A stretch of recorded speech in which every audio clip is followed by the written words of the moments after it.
Bonjour mesdames, bienvenue au Salon professionnel pour cette deuxième journée. Merci de votre présence. Nous espérons que cette première conférence de la journée réponde à vos attentes.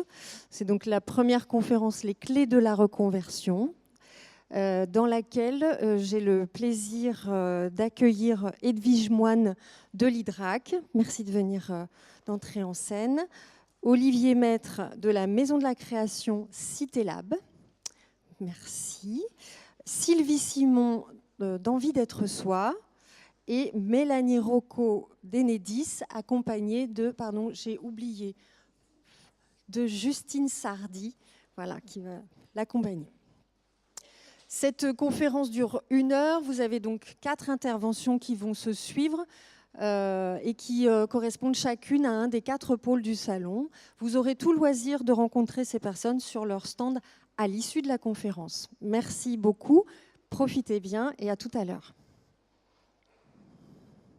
C'est bon ?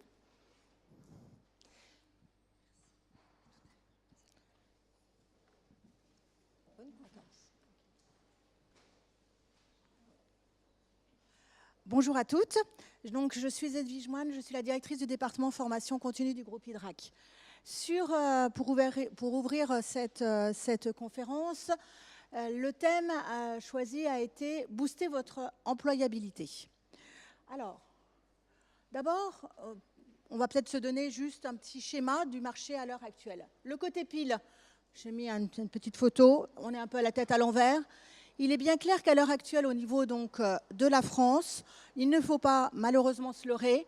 Il existe un écart de salaire moyen relativement important entre le salaire des hommes et le salaire des femmes. Alors quand on regarde en général toutes les documentations sur les salaires, en général, on parle de salaire malheureusement masculin.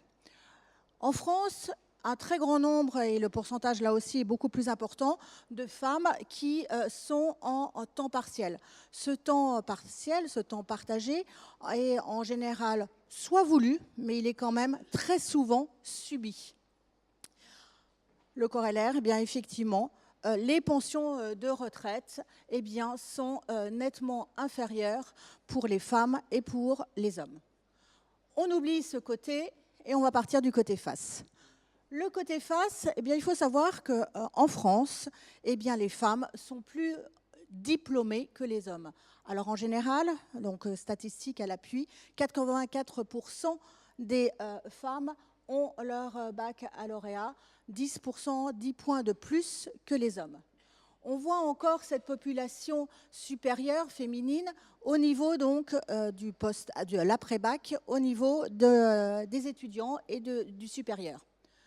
On sait maintenant qu'un peu plus de 18% de femmes ont décidé de créer leur entreprise et peut-être que parmi vous, il y a des créatifs d'entreprise.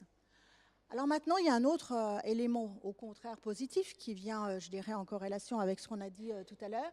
C'est que pour les entreprises de plus de 50 salariés, il y a une obligation maintenant de signer un accord d'égalité entre les hommes et les femmes. Point positif, c'est que si le chômage féminin est supérieur dans la zone euro au taux de chômage masculin, ce n'est pas le cas en France. Donc, intéressant de savoir qu'il y a moins de femmes au chômage que d'hommes au chômage. Et puis, on le sait, on vit plus longtemps. Donc, il va falloir s'occuper. Alors, là, j'ai fait des captures d'écran de ce que l'on met sur LinkedIn, sur nos réseaux sociaux. Vous êtes ici pourquoi ? Eh bien, parce que vous avez envie de changer de poste, parce que vous avez envie de changer de métier, parce que vous avez envie de faire reconnaître vos compétences au bon niveau, parce que vous voulez créer votre entreprise, ou tout simplement monter en compétences et booster votre carrière. Et puis, un certain nombre d'entre vous veulent revenir sur ce marché du travail parce qu'on sait qu'en France, eh bien, on n'a pas qu'une seule vie, les femmes, on a plusieurs vies personnelles et professionnelles. Donc, vous souhaitez revenir sur ce marché du travail. Alors, je suis allée voir et j'ai questionné les cabinets de recrutement, les employeurs, on est quand même très proche d'eux. Et en fait, je vous ai listé les 5 clés pour accélérer sa carrière professionnelle. Donc, j'ai benchmarké un peu partout. Et en fait, la première des choses, pour celles qui sont en entreprise, eh bien, il faut oser. Oser demander de nouvelles responsabilités. Et c'est vrai que ce fameux plafond de verre, on le subit tous, toutes. On voit passer les hommes devant nous. Clairement, il faut oser demander donc de nouvelles responsabilités. Il faut revenir sur le banc de l'école, parce que quelquefois, c'est toujours bien agréable de faire retravailler son cerveau, et c'est justement pour mettre en adéquation ses compétences terrain, ses compétences métiers par rapport à un diplôme. Il faut faire attention à sa e-réputation. Et ça, il faut vraiment faire attention. Regardez comment vous apparaissez sur les réseaux sociaux. Remettez à jour votre LinkedIn, etc. Mais faites attention, parce que la première chose que l'on fait, quand on a un rendez-vous professionnel, on va sur les réseaux sociaux. Donc quand on tombe sur les photos de vacances, ce n'est pas forcément très professionnel. Donc attention à ça. On sait que partir à l'étranger, et un certain nombre de femmes sont parties, on va dire un peu dans la valise de la carrière professionnelle de leur conjoint, et bien sont parties à l'étranger. C'est un élément positif, que vous soyez jeune ou moins jeune, mais partir à l'étranger est quelque chose qui est reconnu. Puis malheureusement, c'est un fait, eh bien en France, il faut souvent changer d'entreprise ou de job. Quand on se pose la question d'une réorientation professionnelle, on sait que maintenant, hommes et femmes, on ne va pas avoir un seul métier toute sa vie. C'est plus possible, sauf peut-être pour les professions libérales, mais autrement, en entreprise, on a plusieurs métiers. Et ce n'est absolument pas embêtant, c'est cohérent, je dirais, avec le marché. Mais il faut d'abord et avant tout que vous-même, vous vous posiez la question de quelles sont mes motivations qui me poussent à changer de travail. Il faut que vous fassiez votre analyse et que vous soyez franche avec vous. Pourquoi vous souhaitez changer? Il faut absolument que vous sachiez ce qui est important dans votre vie professionnelle. Alors, pour certaines, ça sera cet équilibre entre vie perso et vie professionnelle. D'autres, ça sera le salaire. D'autres, ça sera l'ambiance, etc., etc. Mais soyez, je dirais, honnête avec vous-même pour être ancré le jour de l'entretien. Et puis, il faut définir clairement un projet. Et ce projet, il faut qu'il soit en adéquation. Clairement, si je vous disais j'ai envie de devenir médecin, c'est incohérent. Je n'ai pas les diplômes qu'il faut.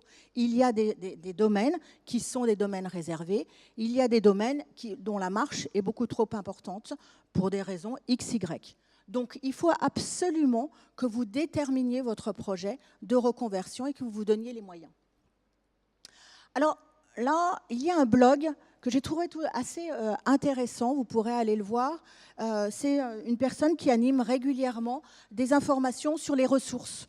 Vous verrez, il y a des questions, réponses, blogs, enfin c'est tout à fait intéressant. Donc je me suis permis de vous le citer. Quand on reprend justement ce benchmark avec tous ces cabinets de recrutement et avec ces blogs, qu'est-ce qui ressort sur les 4 clés pour accélérer sa carrière professionnelle? La première des choses, c'est les compétences.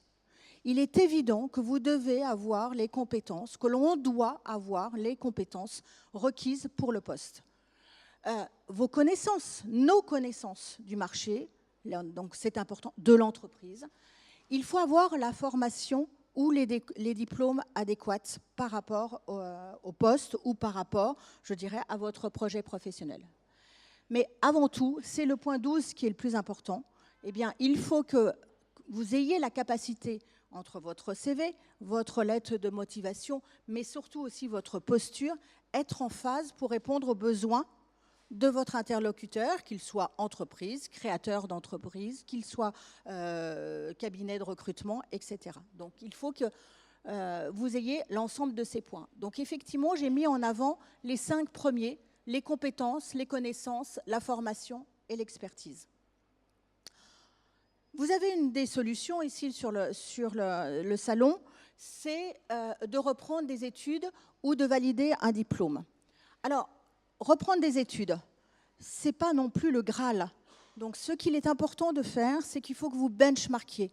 Il faut que vous alliez voir toutes les écoles, tout ce qui est proposé. Il y a des sites qui sont bien faits, comme le Cariforef, comme le cpf.gouv. Il faut bien entendu que vous ayez activé votre compte CPF pour pouvoir accéder à des financements. Si vous êtes à Pôle emploi, là aussi, il faut que vous vous orientiez vers des conseillers en évolution professionnelle, vers des gens qui vont vous aider à travailler sur vous-même par rapport à votre projet. Pour celles qui sont en entreprise, eh bien, il faut aller voir le DRH, parce que le fait d'annoncer que vous voulez évoluer, que vous voulez changer, c'est quelque chose de très positif. Il ne faut pas avoir la trouille, il ne faut pas avoir peur. Je veux dire, les hommes, ils n'ont pas peur, hein, ils y vont. Donc, il faut y aller. Eh bien, il faut candidater après au niveau des écoles, parce que dans certains cas, il y a des prérequis. Vous les avez ou vous ne les avez pas. Donc là, il faut candidater. Il faut aller chercher des financements. Et donc, que ce soit au niveau des structures, ils vont vous aider. Que ce soit en interne des choix que vous allez faire, il y a toujours des conseillers qui vont vous accompagner dans la recherche du meilleur financement. Il n'y a pas forcément que des financements personnels. Il y a des solutions. Alors, bien entendu, en général, il faut malheureusement mettre un peu, je dirais, la main à la poche du porte-monnaie, mais en attendant, il y a des solutions. Alors, juste pour vous dire, nous, ce que l'on fait, eh bien, nous avons des formations qui sont diplômantes, qui sont en part-time le vendredi et le samedi, tous les 15 jours. Pourquoi ? Parce que cela permet de rester en entreprise, de garder son job, de pouvoir évoluer, et pour celles qui veulent revenir sur le marché du travail, d'être en emploi, en stage, en contrat pro, etc., etc. Donc, revenir doucement sur ce marché du travail et valider en même temps un diplôme. On travaille toujours avec des plateformes collaboratives, etc. Et puis, ça permet de retravailler un réseau, parce que l'ensemble des personnes qui sont présentes dans ces rythmes de formation sont tous des adultes. On ne mélange pas avec la formation initiale. Certaines, on a évolué dans l'entreprise, dans sa carrière professionnelle, on a 10 ans, 15 ans, puis on avait un diplôme, ce n'était pas important, on a évolué. Puis après, il y a eu une rupture, où au contraire, on souhaite changer. Et il y a un différentiel entre ce que l'on fait, ses réelles compétences professionnelles, et son diplôme. Le jour où on cherche du travail, eh bien, il y a un décalage entre diplôme, salaire, prétention professionnelle. Alors là, regardez la validation des acquis de l'expérience. C'est une démarche qui est tout à fait intéressante, qui va reprendre là aussi toute une partie, c'est-à-dire que vous n'allez pas faire un bilan de compétences, vous allez faire un bilan sur ce que vous savez faire dans la vie personnelle et professionnelle. C'est-à-dire qu'on élargit totalement le champ, on n'est pas exclusivement sur le champ professionnel. Donc c'est une démarche qui est complètement codifiée, qui a des rythmes, et là aussi, benchmarké, vous verrez ce qui correspond le plus à vos compétences déjà acquises. C'est des compétences déjà acquises. Tout ce qui est avant le Bac+2, en général, appartient à l'éducation nationale. Donc tout ce qui est niveau BTS, DUT et au-dessous, c'est l'éducation nationale. Au-dessus, c'est des écoles plutôt privées. Ce qui est important, c'est que vous soyez en adéquation. Donc, en général, les recruteurs et cherchent des critères objectifs. Quand on recherche du travail, eh bien, en général, on reçoit malheureusement sur le marché ouvert à peu près 150, 200 CV pour le même poste. Donc, en fait, on va très, très, très vite en lecture et on va chercher les critères objectifs. Donc, essayez d'être en phase avec les critères objectifs. Une fois que vous avez passé le premier entretien, là, c'est votre personnalité. Sur la création d'entreprise, et un grand nombre de femmes repartent dans cette voie, eh bien, il faut simplement avoir des outils pour pouvoir passer le cap des 2 ans. Et donc, en fait, en général, se rémunérer. D'accord ? Donc, il y a aussi des moyens, il ne faut pas se planter sur tout ce qui est stratégie d'entreprise, sachant qu'une entreprise, ça peut être une entreprise unipersonnelle. Donc cette reconversion, c'est du temps. Il ne faut pas y aller en se posant la question en disant « je suis tombée » ou « je veux revenir tout de suite ». Il faut bien réfléchir. On a, je dirais, l'avantage et l'inconvénient de savoir faire plusieurs choses en même temps, mais en fait, il faut bien poser les choses. C'est-à-dire, quels sont, je dirais, votre choix, là où vous voulez aller, vous donner du temps, réfléchir, et je pense que la personne qui va me suivre va vous aider dans cette voie. Excellente journée.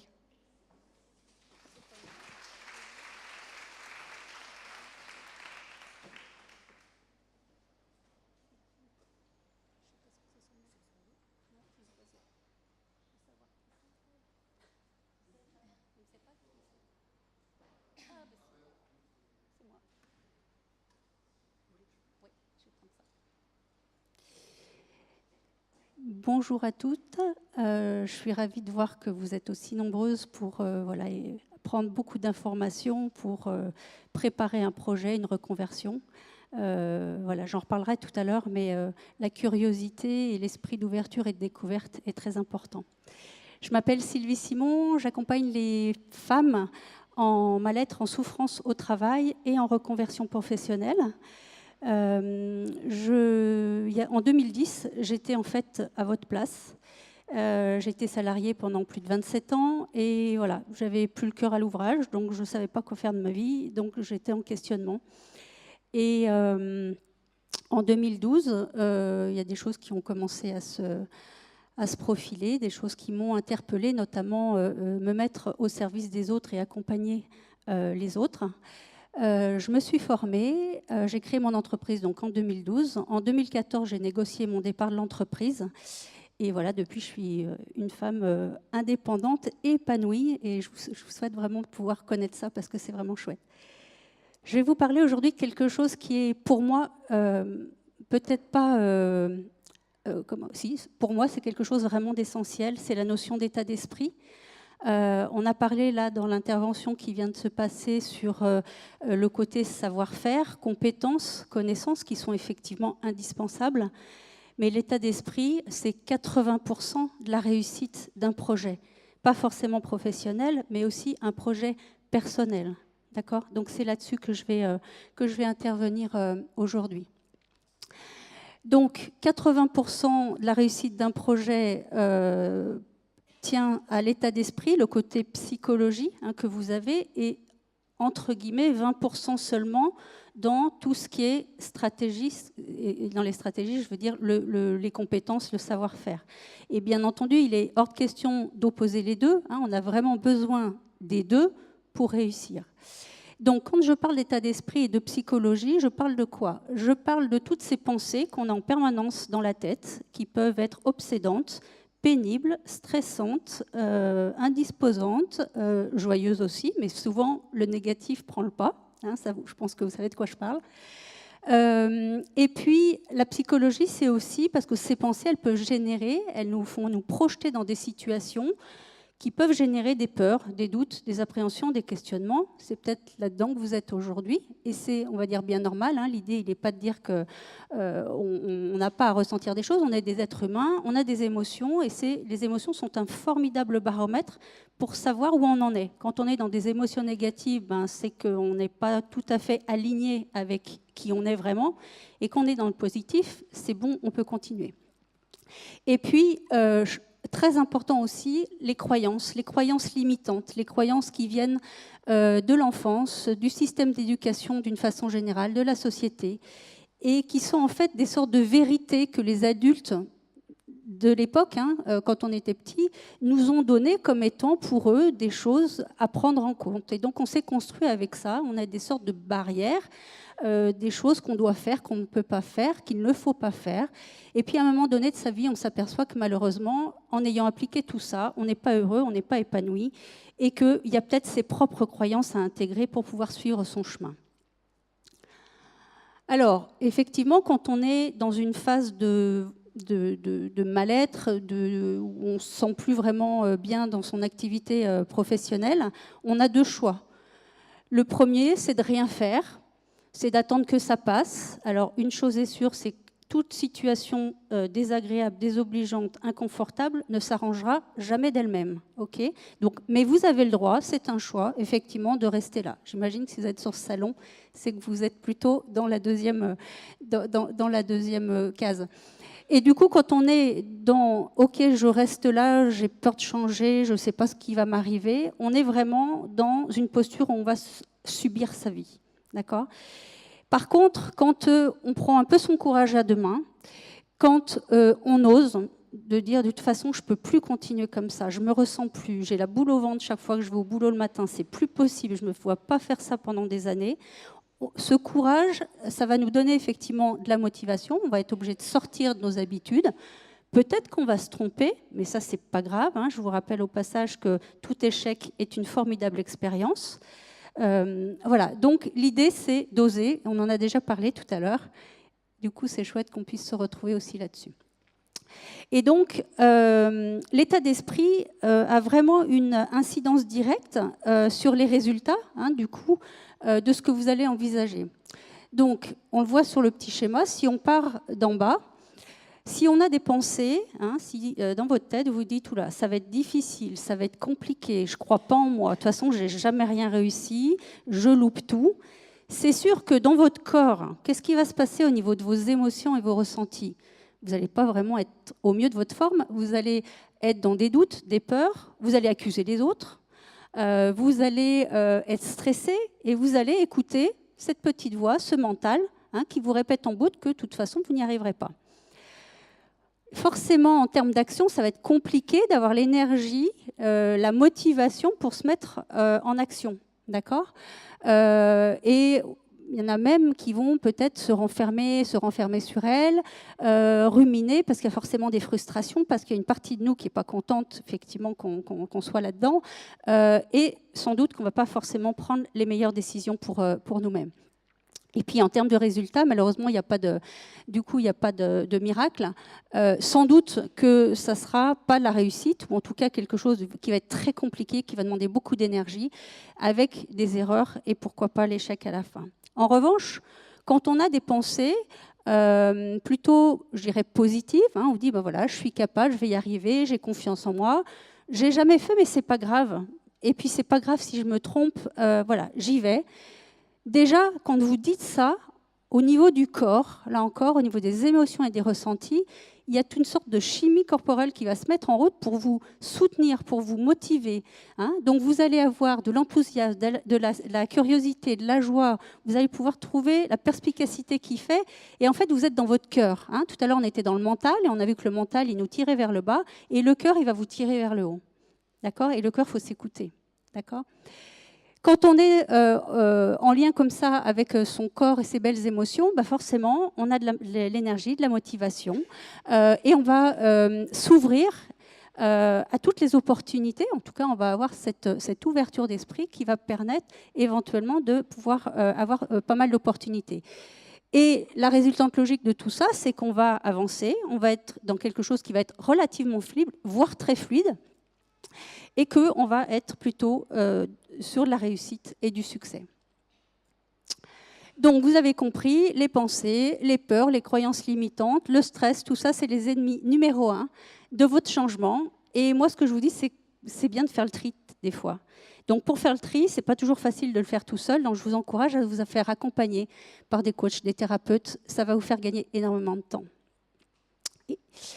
Donc, je voulais vous partager, en fait, 9 clés pour être actrice de votre réussite avec vraiment un mental de gagnante, hein, que vous soyez salarié ou vous envisagiez une activité d'indépendante.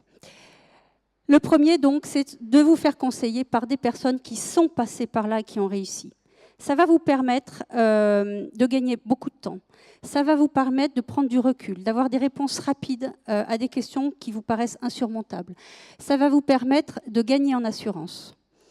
La deuxième clé que je voulais vous partager, elle est cruciale et essentielle. N'écoutez jamais, jamais, jamais, jamais les gens qui sont autour de vous, les gens de votre famille, les gens de votre entourage. Ils sont bienveillants, bien entendu, hein, par rapport à vous, par rapport à votre projet. Malheureusement, surtout s'ils n'ont jamais fait de changement dans leur vie, c'est des gens qui vont avoir deux comportements. La première, c'est qu'ils vont avoir peur pour vous. sauf que vous n'avez pas besoin de prendre leur peur sur vous, vous avez déjà les vôtres à gérer, d'accord? Et surtout, il y en a beaucoup qui vont vous jalouser, parce que vous allez oser, vous allez avoir ce courage de faire les choses, et pas eux. Alors, ça ne va pas être forcément des réactions conscientes, on est d'accord, mais l'inconscient peut faire beaucoup de choses. Voilà, et ils ne pensent pas forcément mal faire, mais c'est comme ça. La troisième des choses, c'est que je vous encourage à oser, on disait tout à l'heure, mais surtout à rêver. Votre projet, votre vie de demain, elle sera réussie parce que vous l'avez rêvé dans votre tête. On a un cerveau qui est un outil formidable, qui nous permet, par la visualisation créatrice, d'imaginer dans tous les moindres détails la vie qu'on veut avoir, la vie professionnelle ou la vie tout court, et qui va vous aider à avancer vers ce rêve, vers cette concrétisation. Je ne dis pas que c'est simple, je ne dis pas que c'est rapide, mais en tout cas, ça marche. La quatrième clé, on en a parlé tout à l'heure, posez des questions. Posez-vous les bonnes questions. Osez poser des questions. Parce que poser des questions, ça ouvre l'esprit. Alors, pas des questions fermées, hein, je parle des questions effectivement ouvertes. Chaque fois qu'on pose des questions ouvertes, c'est comme si on donnait au cerveau l'autorisation d'aller voir un champ des possibles qu'on n'avait jamais imaginé. D'accord ? Donc, posez des questions, utilisez votre curiosité, sortez de vos zones de confort et soyez vraiment dans cet esprit de découverte. Cinquième clé, reconnaissez vos doutes et vos peurs. Encore une fois, faites-vous aider si nécessaire, parce que ça va être des super points d'auto-sabotage. Et c'est parce que vous allez avoir la sérénité, la motivation et la certitude que vous allez vraiment pouvoir avancer. La sixième clé, c'est, je reviens sur la notion des croyances. On dit qu'une croyance peut construire ou elle peut détruire. Si vous êtes persuadé de quelque chose, votre cerveau est persuadé. Donc, il va tout faire pour vous donner raison. D'accord ? Donc, si c'est le fait que vous n'allez pas réussir, il va tout faire pour que vous ne réussissiez pas. Et là, on n'est pas dans du savoir-faire, on n'est que dans du savoir-être, dans le côté psychologique. Vous pouvez avoir toutes les bonnes stratégies, tous les bons diplômes. Si vous n'y croyez pas, si votre cerveau n'y croit pas, vous n'y arriverez pas. Septième clé, apprenez au fur et à mesure à gérer vos sources de stress. C'est sûr, le changement fait peur. C'est sûr, quand on avance et qu'on ne sait pas forcément ce qui nous attend, ça fait peur. Mais ces peurs, encore une fois, elles vous bloquent, elles vous mettent dans l'inaction. Donc il faut, si vous voulez continuer à avancer et à vous rapprocher de la réussite dans votre projet, c'est véritablement, petit à petit, au fur et à mesure, éliminer tout ce qui peut vous bloquer, tout ce qui peut faire obstacle. Ça va vous apporter de la prise de recul, de la clarté dans votre esprit, la sérénité et l'énergie. La huitième clé, c'est cultiver les pensées positives. Voyez plutôt le verre à moitié plein que le verre à moitié vide. Entourez-vous aussi de gens positifs. Les gens toxiques, vous les écartez. Vous n'avez pas besoin de ça. Vous avez besoin, vous, d'être vraiment seul aux manettes de votre projet et de vous préserver et de vous motiver, de vous automotiver le plus possible. Comme ça, vous allez être dans l'optimiste, la confiance en soi, elle va être boostée et vous allez vraiment avoir la certitude d'avancer vers le succès. Et la neuvième et dernière clé, c'est le fait de décider et d'agir. Si vous avez fait tout ça et que vous ne décidez pas d'y aller, vous n'irez nulle part. Donc l'action, encore une fois, elle est essentielle pour se rapprocher de la vie professionnelle dont vous rêvez. Donc voilà, les 9 clés que je voulais vous partager. On pourrait faire une conférence d'1 heure sur chacune. Donc si ça vous intéresse de rediscuter de tout ça, j'ai mon stand, vous pouvez venir me voir ou me rappeler suite au salon, il n'y a pas de souci, on pourra échanger. Voilà, donc merci pour votre attention. Et ce que je voulais vous dire, c'est que vous êtes toutes des belles personnes. Vous méritez toutes de réussir. Moi, je crois en vous, donc croyez en vous. Voilà, merci.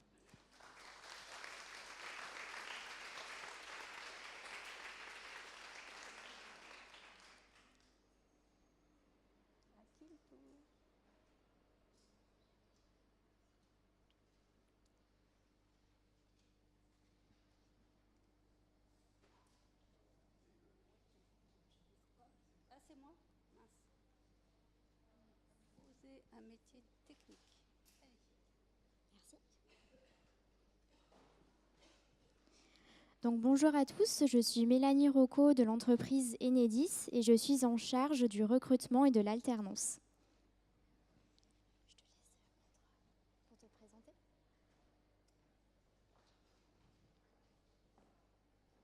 Bonjour, je m'appelle Justine Sardy et je suis en contrat pro en alternance avec Enedis depuis un an. Depuis le 3 septembre. Donc notre thème d'aujourd'hui est oser un métier technique. Donc Enedis, c'est un maillon indispensable au système électrique français. Enedis s'occupe de la distribution d'électricité, donc à basse et moyenne tension. En amont, on a la production d'électricité qui est une activité en concurrence. Donc on peut produire l'électricité par le nucléaire, le thermique, l'hydraulique, etc. Une fois que l'énergie est produite, elle est transportée à très haute tension par l'entreprise RTE, puis distribuée à basse et moyenne tension. Et donc c'est là qu'intervient l'entreprise Enedis, qui achemine l'électricité jusqu'au client. Et c'est là que l'on retrouve la fourniture d'électricité. Donc vous, en tant que client, vous pouvez depuis 2007 choisir votre fournisseur d'électricité, car c'est une activité qui est en concurrence également. Donc nous avons des missions de service public, car nous avons un contrat de service public avec l'État. Donc nous avons différentes missions, comme le raccordement des clients au réseau, quel que soit le fournisseur d'électricité, l'exploitation et la modernisation du réseau électrique, l'accompagnement des projets des collectivités locales, comme les projets d'enfouissement de lignes électriques, ou bien nous avons un projet, c'est d'installer d'ici 2030 7 millions de bornes qui puissent charger les véhicules électriques. Nous devons conduire et piloter le réseau à distance par 31 tours de contrôle qui sont situées dans la France entière, donc qui nous permettent de réaliser des diagnostics et de traiter les pannes électriques. Nous assurons le dépannage 24 heures sur 24 et 7 jours sur 7, quel que soit le temps. Donc si jamais il y a une tempête dans une région, nous mobilisons nos salariés pour qu'ils puissent intervenir au plus vite et rétablir l'électricité. Et enfin, nous assurons le comptage des consommations pour les fournisseurs d'énergie. Donc Justine Sardy, qui est à mes côtés, est en train d'effectuer une reconversion professionnelle dans un métier technique. Donc c'est un exemple concret de reconversion. Son parcours à Justine, donc tout d'abord, elle a eu un CAP et un BEP vente action marchande, et a eu différentes expériences professionnelles, donc dans la vente, l'hôtellerie, la restauration et dans l'aide à la personne. Et Justine avait un souhait en 2017, c'était de reprendre ses études pour obtenir un bac et exercer un métier technique. Donc ce qu'il s'est passé, c'est qu'en septembre 2017, nous avons rencontré pour la première fois Justine Sardy au salon professionnel, donc la première édition. Donc on a pu échanger sur son projet professionnel, sur son choix de reconversion. Donc son projet était bien défini et mature. Donc on a pu la recontacter quelques semaines après pour lui proposer une immersion de 15 jours dans une équipe technique de l'entreprise Enedis. Donc cela s'est passé en janvier 2018, donc 4 mois après le salon. Donc cette immersion avait un double objectif. Donc premièrement, que Justine puisse découvrir un métier technique, et deuxièmement, pour que Justine puisse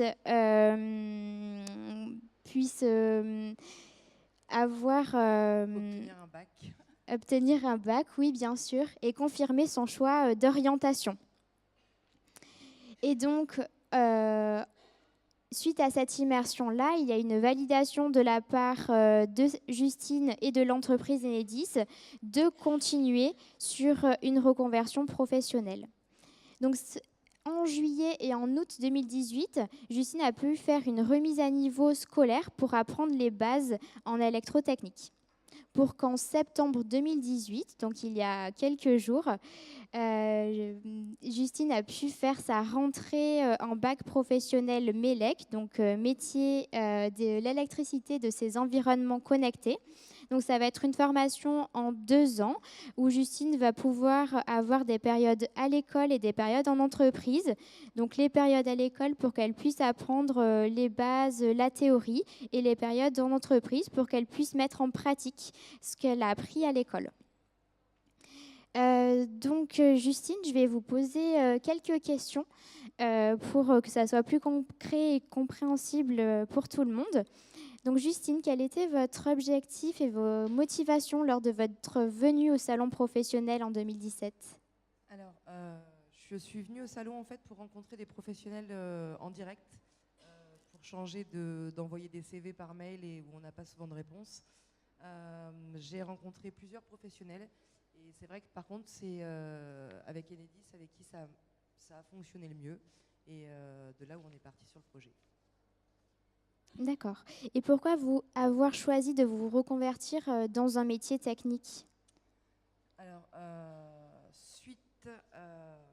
excusez-moi, suite en fait à mon parcours professionnel, donc j'ai travaillé plusieurs années sur des péniches hôtels et ma dernière année a été guide touristique matelot. Du coup, je me suis retrouvée à faire plusieurs choses techniques comme des vidanges de moteurs, peinture, beaucoup de choses manuelles. Et j'ai découvert que j'étais plutôt à l'aise et j'aime beaucoup ça. D'accord. Et donc, pourquoi l'entreprise Enedis ? Alors, d'une, parce que c'est une société qui est reconnue. Pour moi, c'était sécurité de l'emploi aussi par la même occasion. Et j'ai fait la connaissance de Madame Battisti, qui est la RH de Enedis, avec qui ça a vraiment très très bien fonctionné et qui a été très bienveillante, m'a fait confiance, m'a donné l'envie de reprendre mes études, m'a poussé vraiment et m'a donné confiance. D'accord. Quelles étaient vos attentes et vos craintes sur votre reconversion professionnelle ? Mes attentes, déjà obtenir un bac, qui est quelque chose d'important pour moi depuis longtemps. Et mes craintes, je vais être honnête, je suis dyslexique, donc c'est compliqué pour moi de reprendre les études. Après, je suis désolée, je tremble. Après, je suis super fière par rapport à ça, et dû à mon âge aussi, et j'ai un petit garçon aussi. Et comment ces craintes ont-elles été levées ? Alors, durant les 15 jours de stage que j'ai fait chez Enedis, j'ai eu l'occasion de travailler sur 3 pôles différents qui m'ont fait découvrir, en fait, parce que les 3 pôles différents fonctionnent ensemble.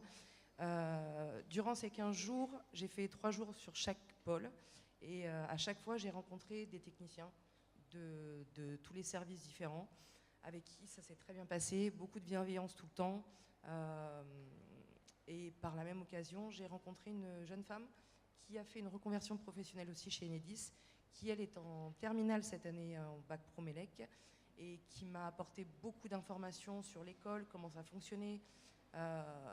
Et suite à ça, en fait, j'ai fait les portes ouvertes en fait de l'école où je suis, où j'ai eu l'occasion aussi de rencontrer les formateurs et c'est une chance, je suis bien tombée. C'est une très très bonne école et les formateurs vous considèrent comme des professionnels et sont tous là et vous poussent aussi, je pense, dû à mon âge. Parce que j'ai 38 ans. D'accord. Et comment s'est déroulée votre remise à niveau cet été et le début de votre alternance en septembre Alors, pour information, donc, j'ai été obligée de refaire une remise à niveau parce que, dû à mon âge, je ne pouvais pas faire le bac pro en 3 ans. Et donc, j'ai été obligée de le faire en 2 ans. J'ai fait 27 jours de remise à niveau en électricité et en sciences. Ça a été intense, mais en même temps, j'ai eu l'opportunité d'être en cours particulier pendant 27 jours, que ce soit avec les profs de maths ou avec les profs en électricité. Donc, juste au top pour reprendre et pour vous mettre en confiance. Et là où je suis, donc il y a ce qu'on appelle l'AFPI et la FPM. Et c'est l'AFPI en fait qui m'a formée pendant ces 27 jours, mais il reste en contact avec moi tout le temps pour me suivre et pour voir si j'ai besoin d'eux ou pas. Voilà.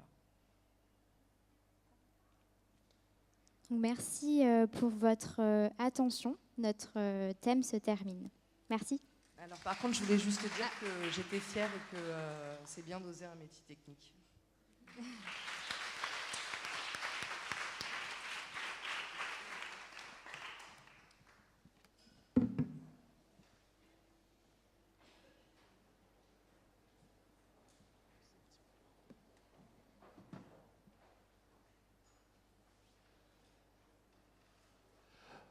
Bonjour à toutes et puis bonjour à tous, parce que je vois qu'il y a un monsieur qui s'est perdu.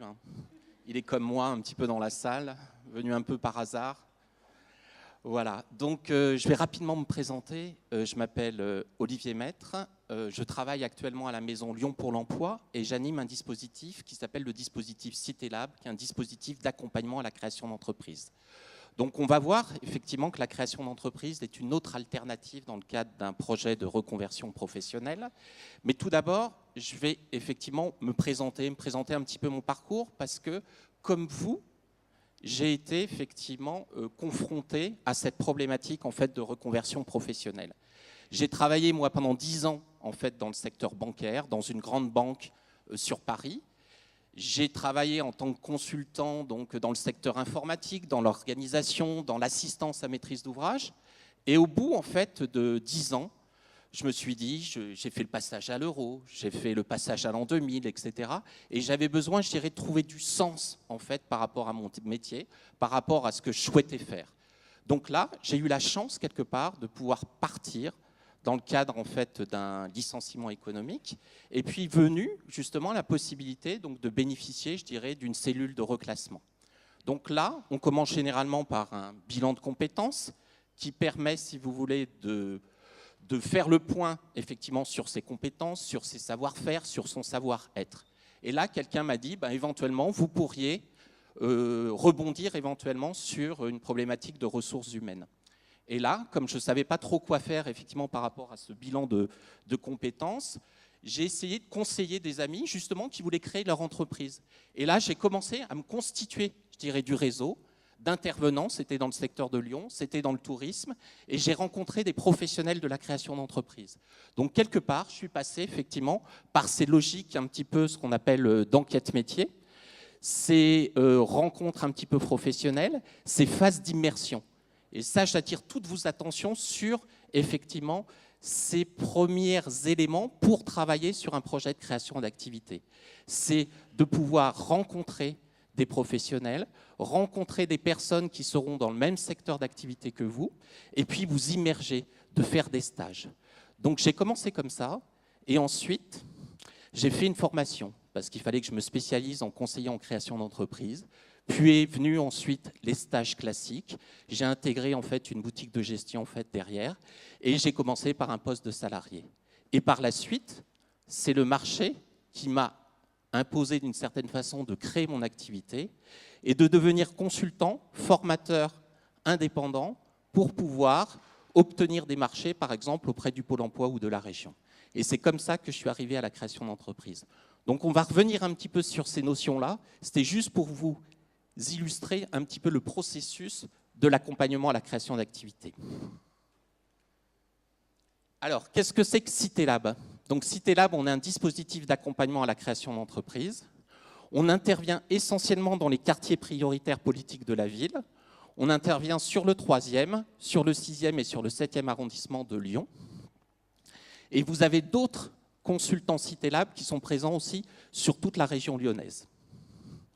Donc, il y a 5 chefs de projet qui interviennent sur différentes zones, sur le sud-ouest lyonnais, sur effectivement Saint-Fond et aussi sur la mairie de Rieux. Donc, on est avant tout un dispositif national d'accompagnement à la création d'activités. Donc, nous, notre spécificité, c'est de travailler avant tout sur l'amorçage de projets, c'est-à-dire sur le passage de l'idée au projet. Donc, essayer de conforter en fait l'idée et de pouvoir amorcer le projet et de pouvoir commencer à le formaliser. Donc les principales étapes, vous le voyez dans ce transparent, c'est d'une part d'aider à trouver et formaliser un projet en adéquation. C'est ensuite de vous informer sur toutes les étapes de la création d'entreprise et par la suite d'orienter effectivement vers les partenaires.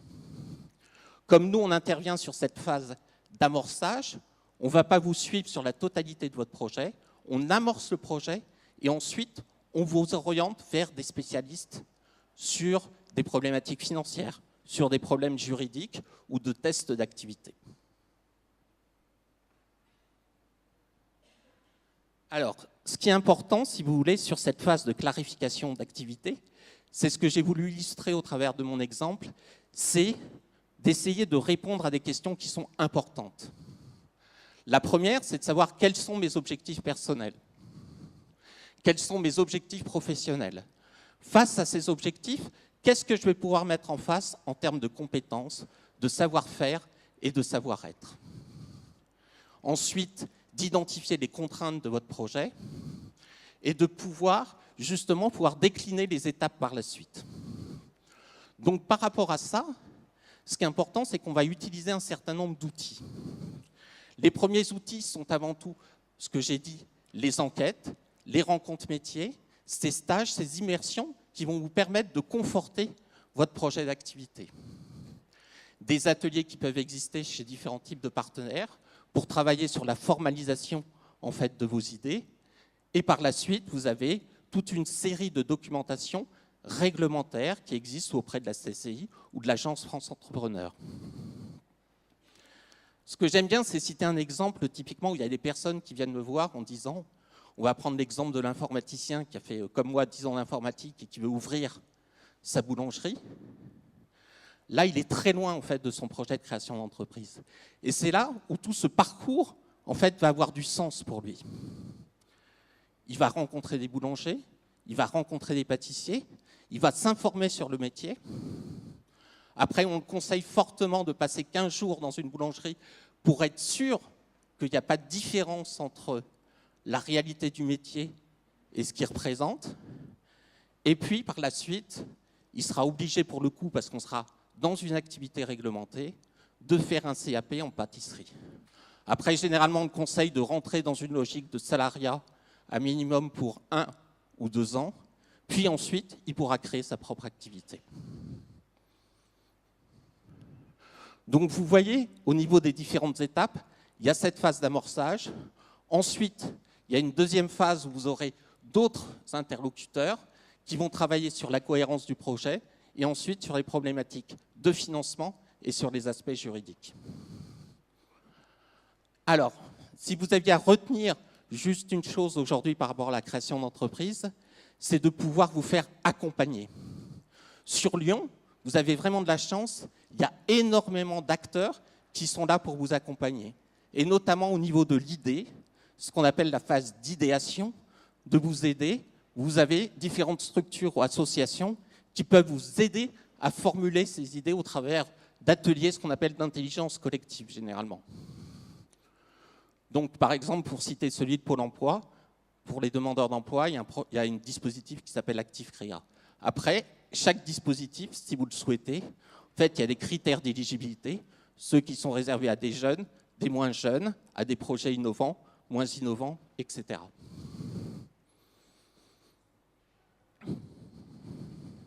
Pour vous y retrouver dans tout ça, vous avez 3 sites, 3 plateformes qui sont intéressantes et qui référencent tous les acteurs à la création et au développement d'activités.